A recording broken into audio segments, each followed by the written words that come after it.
Tonight on Talking Politics, a look at the state of emergency Governor Reilly just declared in response to the surge of migrants coming into Massachusetts. Plus, citing public safety concerns, Mayor Wu calls for a new approach to the situation at Mass and Cass. First, though, a group of state lawmakers are targeting so-called crisis pregnancy centers, which advertise free services and counseling for women struggling with unplanned pregnancies. The centers also show up in web searches alongside full-service medical clinics and organizations like Planned Parenthood. But in a new bill, the lawmakers say the centers use deceptive tactics to try to prevent people from getting abortions. Last year, then, Attorney General Reilly made a similar argument, saying these centers engage in, quote, deceptive and coercive tactics to push their agenda. Somerville and Cambridge have already banned deceptive advertising by centers, but in Worcester and East Hampton, officials have raised legal concerns about that approach. And similar laws have been blocked in Illinois and California, whose so-called FACT Act was struck down by the Supreme Court in 2018. So does this proposal stand a chance of becoming law in Massachusetts, and should it? I'm joined now by Diane O'Toole. She's the executive director of the Boston Center for Pregnancy Services, and by Carrie Baker, chair of Smith College's Study of Women and Gender program. Thank you both for being here. Thanks. Diane, how would you describe the work that you and your colleagues do in Boston? What we strive to do is create a safe space for women and men to think through their options. First of all, to determine if the woman is pregnant or not, because about half of the people who come into us don't have positive pregnancy tests. But if they do, we strive to create a safe space so that they can think through all their options. And we do provide information about abortion as well as after abortion healing counseling. So we try to stay and support the women regardless of their decision. Is it fair to say that, taking everything that you just described in aggregate, that your goal when you're dealing with working with someone who has an unplanned pregnancy is to convince them to not have an abortion and to bring the pregnancy to term? No, it's to provide a safe space so that they can be informed about all of their choices. I was actually in an unplanned pregnancy as a teenager, and I wish I had a space like we create for them to go to. Okay. Carrie, I want to ask you how you would describe the work that, maybe not Diane personally, but that people who work in the types of centers that she works in, how do you see what they do? Yeah, so Diane's Center is one of about 2,500 of these, crisis pregnancy centers or anti-abortion centers that exist across the country. They're part of national and international organizations that are sort of the ground game of the anti-abortion movement and are trying to ban abortion nationwide and to prevent people from accessing abortion health care. They do so by pretending to provide unbiased services to people seeking abortion, when in fact, they try to pressure people not to have abortions. So for example, Diane's organization is called the Boston Center for Pregnancy Choices, suggesting that they are pro-choice or that they, support people in no matter what their choices are. But their goal is to prevent abortion. On the homepage of their website, they have a big word, options, and they talk about options counseling as if they are fairly considering everybody's options. They are not about letting people exercise their choice or choose whatever option they want. They try to discourage people from choosing abortion by providing often misinformation about abortion. What would I know I'm not going to get you to come to a point of agreement here, but Carrie, what's an example of the sort of misinformation you say is provided at centers like this? Well, they say that abortion is dangerous when it's actually very, very safe. They say abortion pills are dangerous. Abortion pills are safer than Tylenol. Okay, They're really easy to use. Let me just take those two examples. Do you say those things at your center, Diane? So there are risks with abortion pills. They are not safe, as Carrie says, and that is the truth. The other point that Carrie made about we provide misinformation, the information that we provide has almost 200 resource citations of studies that have been done So the information that we provide is medically reviewed. It's based on tons of resource studies. So, you know, there's a lot of misinformation and misconception that Carrie is stating about who we are and what we do. Let me shift gears here just a little bit. Carrie, my understanding is that there are public officials in Massachusetts who might not be fans of the work that Diane is doing, might not be fans of the work that similar centers are doing, but who believe that there's a real legal risk in passing legislation, whether it's at the local level or the state level, aimed at constricting their ability to do the work that they're doing. How, to your mind, how much latitude does the First Amendment give people who believe abortion is not the right way to go if you're dealing with an unplanned pregnancy? How much latitude does it give them to make their case by presenting information that might be aimed at pushing a person to not get an abortion? Yeah, I mean, I think people have a First Amendment right to their beliefs and to say whatever they want, but they don't have a First Amendment right to deceive people, to give them medical misinformation that's dangerous. I mean, I think about the Worcester Crisis Pregnancy Center, which told a woman that her pregnancy was fine when it was an ectopic pregnancy, and she ended up in a hospital and almost lost her life. That was the just recently a class action lawsuit has been filed against this CPC. There's another CPC that used unsanitized transvaginal ultrasounds on women. There's another CPCs treat minors, and they don't do criminal background checks on their volunteers. There's a lot of dangers of these centers. And contrary to what Ms. O'Toole said, the American Medical Association and ACOG, the American College of Obstetricians and Gynecologists, have both said that anti-abortion centers proliferate misinformation about abortion. They say that it's riskier than it is. I mean, with all due respect, Ms. O'Toole, abortion pills are very, very safe. They should be over the counter. And it's only because of the anti-abortion movement that they're as restricted as they are. And, you know, they want to prevent people from accessing reproductive health care, and it endangers folks. Diane, you testified in opposition to the state law that we mentioned at the start of this conversation. Yes. I want to just roll a small segment of that proposed bill or proposed law.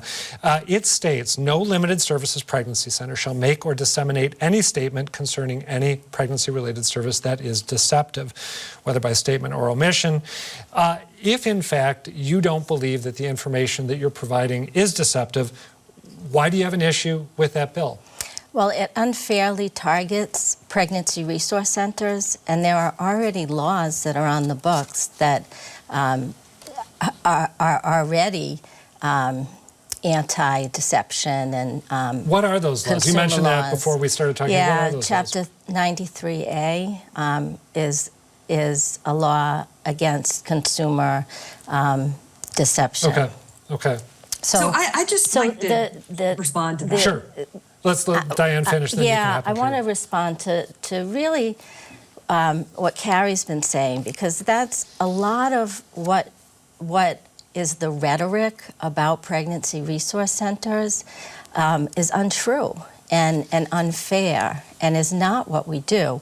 So, in fact, one of the things that we did after the Attorney General's consumer advisory warning, because we took a look at it, and there were 5 things that were blatantly lies in that consumer advisory warning. And so we did a public information request, and we found that in the almost 40 years in Massachusetts, since pregnancy resource centers have been in existence, there have only been 3 complaints in 40 years against pregnancy resource centers in Massachusetts.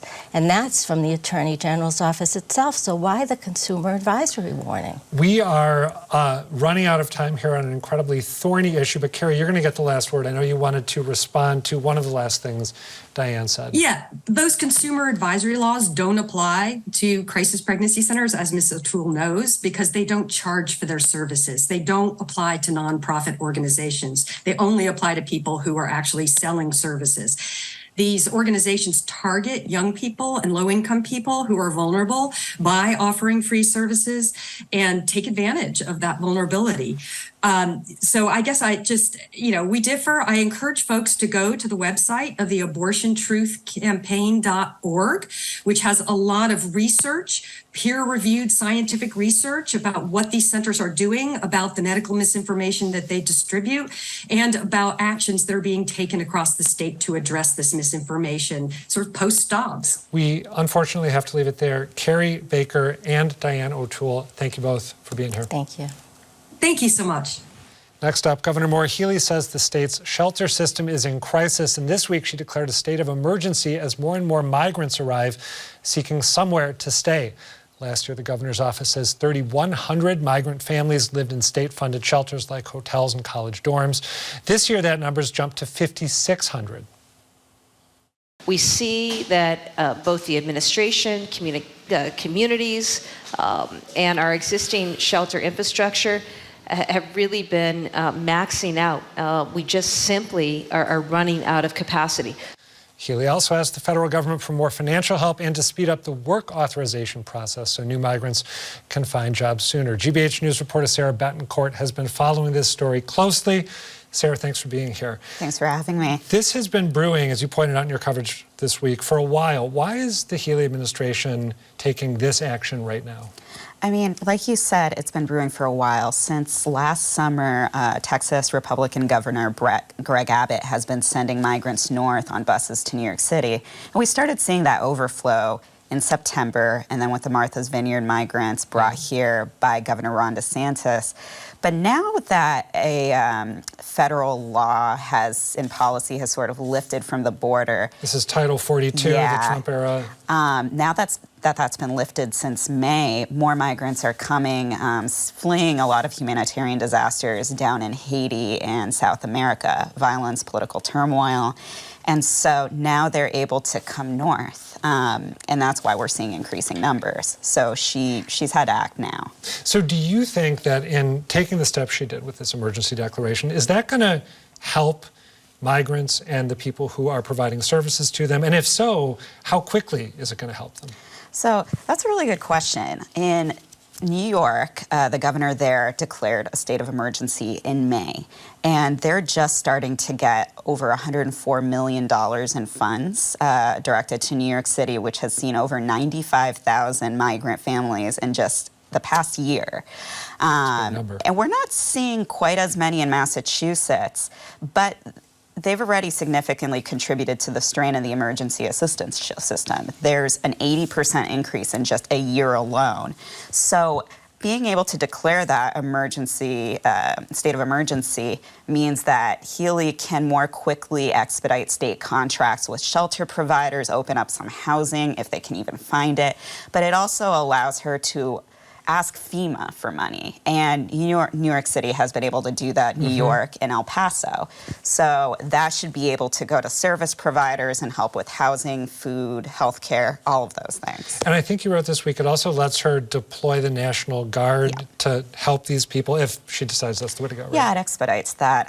She has already done that in Joint Base Cape Cod, which is a voluntary shelter, like people can voluntarily go there for shelter. However, they can only house about, I think, 52 families, and they were pretty much at capacity as of a few weeks ago. I'm sure that you've written it. I didn't realize the number was that small, and it just pales so much in comparison with the need that we're talking about. Yeah, and I mean, like, there was a call to action by the state to individuals on Monday saying, if you have like an in-law apartment, try to consider hosting a family, very similar to what the state had asked for Afghans and Ukrainians, but in a less formal setting. And right now there's about 15 to 20 host families that have volunteered in the past few months, but they're only called upon to host migrants for like 2 to 3 days, and they're seeking more people to help. I should ask you, before that gets lost in the shuffle, because I want to ask you a couple more questions. If people want to heed that call, what do they do? They can email shelterhelp@mass.gov or call 211.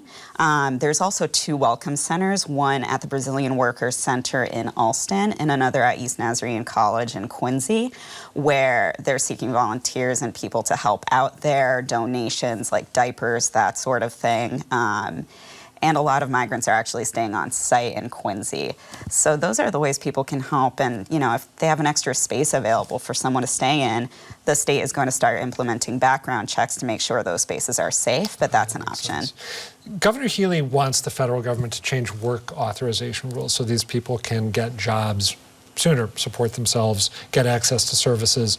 What are the current work authorization rules in place for the migrants who are coming?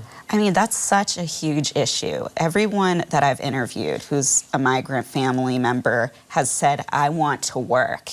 And a lot of people have to work under the table because they're technically undocumented. They haven't applied for asylum. But once they do apply for asylum, they have to wait a short period of time and apply for work authorization, which can only be issued by the federal government. And right now, the wait time for those work permits, there's such a backlog that it's 8 months to a year and a half. And it's a mess. People want to work, but to afford Massachusetts, in a lot of New England states, you need to be able to come up with $10,000 first-class security broker fee. So people don't have that when they're starting from zero. So how likely is it that the federal government will end up changing work authorization requirements in responses to calls like the governor's, but also calls from other public officials? I mean, there are a lot of calls from both Republicans and Democrats alike. Like, there's 2 pieces of legislation actually coming from Maine legislators, one Republican in the Senate and one Democrat Pingree in the House, and they're calling to expedite that time period down to 30 days. There hasn't been too much success. They're relatively new pieces of legislation, given that the crisis has significantly increased since May. Yeah. But I mean, it's sort of too soon to tell, but the federal government could expedite these things. They just need to put more bodies and redirect their workflow. Last question for you. You'll have about 30 seconds to answer it. Mayor Eric Adams in New York City, his administration actually printed up flyers that it distributed to people saying, don't come to New York. We don't have room for you. Could you ever see a scenario in which Massachusetts would do something similar? I mean, I asked about that 3 weeks ago thinking, oh my gosh, could this happen in Massachusetts too? But the response from public officials has overwhelmingly been like, we want people here. We have all these open jobs. We want people to get those work authorizations so they can get those jobs. And we want to be a welcoming community. We're a nation of migrants. Massachusetts is a hub of great intelligence and freedom. So we want people here. We just want to know how to help them and have those resources. All right, Sarah Betancourt, thank you for being here. Thanks for your reporting on this. Thank you so much, Adam. For nearly 2 years now, Boston Mayor Michelle Wu has been trying to address the addiction and homelessness crises concentrated at Mass and Cass. But recently, she made a surprise admission on the program Java with Jimmy, saying with violence rising and some providers pulling out of the area, it's time to switch gears. This is the issue that I feel like we've been pouring a lot into, and I have to make a judgment call that we need to reorient and really find the approach that's going to make a big difference. What that could mean is still unclear, partly because Wu went on a planned vacation soon after making those comments. But since those remarks, the future of Mass and Cass has become the big topic in city politics. I'm joined now by GBH News reporter Tori Bedford, who's reported extensively on Mass and Cass, and by former Bay State Banner senior editor Yawu Miller, who's done the same. Thank you both for being here. Yawu, were you surprised to hear Mayor Wu come out and say what we just heard her say in that clip? A little bit. I mean, it's a change of course for her administration, and you know, I mean, I do think. I mean, we've all seen certain aspects of the situation getting worse there in recent weeks with stabbings, etc. So, and with people pulling out from their service providers. So, yeah, it was still somewhat surprising to hear her. I want to roll, before going to you, Tori, a bite of Wu talking about the efficacy of the city's approach, because she seemed to be, in that appearance, delivering some contradictory messages, saying on the one hand, we got to do something different, we got to take a major step on public safety, but also saying the city has achieved a lot at Mass and Cass under her tenure. So let's listen to how she describes that second point. Between housing that is low threshold, 24-hour medical support, job counseling, case management. Nearly half of the people who were originally at Mass and Cass when I came into office and took this on are not only gone through transitional housing, but all the way to permanent housing because they have change their lives. The challenge is at this point, the city of Boston has served more than 400 people through even though there were 200 residents when I first came into office, overall we've served more than 400 people in this, and hundreds more people have arrived in Boston from all around the region and all around the country, frankly. So what I hear her saying there is, we're getting results, we just can't get results at the pace we need to because the volume of people we have to help is so great. Given that, you can tell me if I'm misinterpreting it, but do you think that when she is back and changes whatever she's going to change, how much continuity is there going to be with what the city was doing previously, and how much new do you expect her to introduce? So I recently covered a presser. She had a presser about reopening the Long Island Bridge, and they received a big permit from the state, and now that just happened. That just happened, and so they're moving forward with that, and they're hoping to rebuild that campus there, which they're hoping will kind of alleviate some of the pressure from Mass and Cass. The thing that confuses me is that we have, you know, and this could be, or I think this is her point, is that this is unacceptable. We have this around the same number of people during the day at Mass and Cass as we had last summer. And if you look, Yabu mentioned the stabbing. There was a triple stabbing in July. That was the only spike in the BPD response, like the incident reports. So far, I'm not really sure what people are talking about with increased violence. Yeah, actually, besides you've that. anticipated another question I wanted to ask you, which is this quantifiably correct that violence has intensified? Most of what I've heard has been anecdotal, and the thing I think that is really different right now, the thing that is new and that is being talked about, this is a new rhetoric, is that public safety officers, EMTs and police officers feel unsafe. And Ed Flynn talked about this, president of the city council, right? He talked about how he believes that the police officers feel unsafe there. The EMTs don't want to respond; they feel unsafe. Some service providers, right? Yeah, from organizations that provide help. They were notified. They were pulled out of the scene after that stabbing. I'm wondering what is happening there, that people who have been trained and have for years now been responding to emergencies, dangerous emergencies, are now feeling unsafe in that space. Well, is it possible, and you can hop in here too, I don't want to freeze you out now that we started having this convo, is it possible that the number of response calls is the same, maybe even below what it was at certain points last year, but the intensity of the violence has increased? It's anything's possible. But I just haven't seen the numbers because I know I was there last summer and someone came up to me and said, "Hey, this guy's been stabbing people. You might not want to keep talking to him." And I said, "Okay, cool, thanks so much." Right, it was just like people working in the engagement center, but there was no police intervention or involvement during that interaction. And I think that is what I have, again, anecdotally heard from a lot of people, is that people are afraid to get out of their cars. I'm glad you brought up everything you did, but I still want a prediction for what the mayor might do when she comes back down. I'm going to go to Yahu first, and we'll see if you agree with his. What do you think what might this major step that Mayor Wu has said is in the works, especially involving public safety, what might it be? We don't know. I mean, we've heard from some of the conservative members of the city council a call for a warrant sweep, which... Also Congressman Steve Lynch, right? Yeah, I mean, that got the city in hot water last time because the way they conducted it was unconstitutional. I don't know that there is a constitutionally viable way to do a warrant sweep, and as they say. Just because that'd be going into the neighborhood and seeing if anyone who is there has a warrant out for their arrest. They were pulling people, they were sort of like, stopping people, accosting them, like arresting them, essentially, like taking them into custody, in legal terms, and running their information to check if they had warrants. And that's not, I mean, that's a Fourth Amendment violation.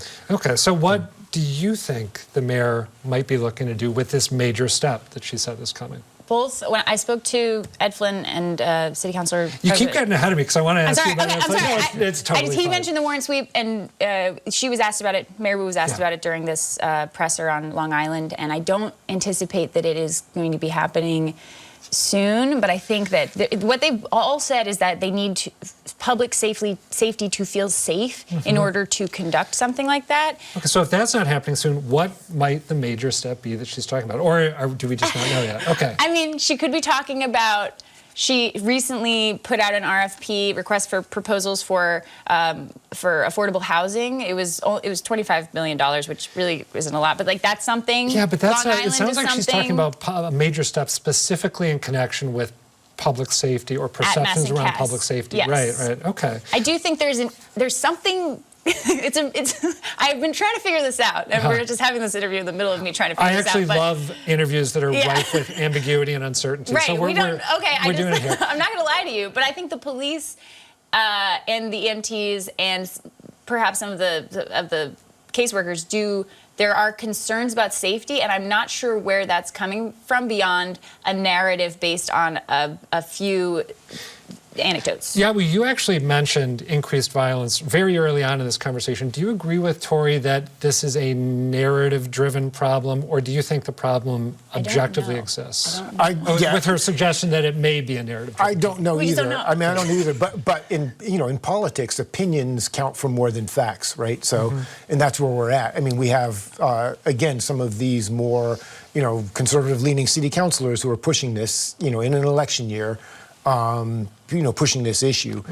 Well, and this also, it seems to me, I feel like I read a couple articles about similar problems in Portland, Oregon, in the weeks before the mayor came out and said what she did on Java with Jimmy.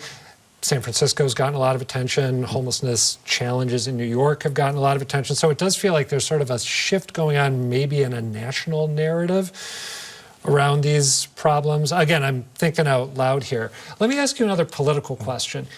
Was it an unwise move on the mayor's part to say things aren't working, we really need to make a big change, and then head off on a vacation, even though it was a planned vacation? Because it seems to me like she put herself in a bad spot with that. I think so. I mean, I think mass and cast is a tough issue for any mayor. It's no win, right? Like, I mean, I think Marty Walsh is probably sitting on his veranda just being thankful that he's not mayor of Boston dealing with this issue anymore. Every city council candidate, in the last election said they wanted to decentralize mass and cast. But, I mean, other than, areas in and around Roxbury, like there's been no move to actually expand services outside of the mass and cast area. So it's a tough issue for Wu. And I think if I were her, I'd probably rather be on vacation while all this stuff is playing out than answering those tough questions. All right, last question to you, and I need a super quick answer here. I apologize for that. Ed Flynn told you at the start of the week when he was acting mayor that this was going to be his focus as acting mayor. I know he toured Mass and Cass early in the morning on Monday. You were with him. Has he done anything else? Not that I know of.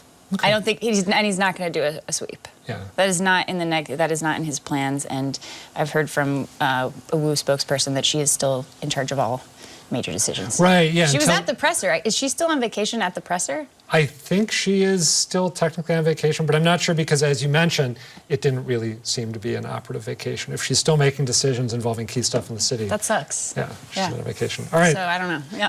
Tori Bedford, Yawu Miller, thank you both for talking this through. That's it for tonight, but do come back next week, and please tell us what you think. The email is talkingpolitics@wgbh.org. The website's gbhnews.org/talkingpolitics, or you can find me on Twitter, or rather X. I'm at Reilly Adam. For now, thanks for watching, and good night.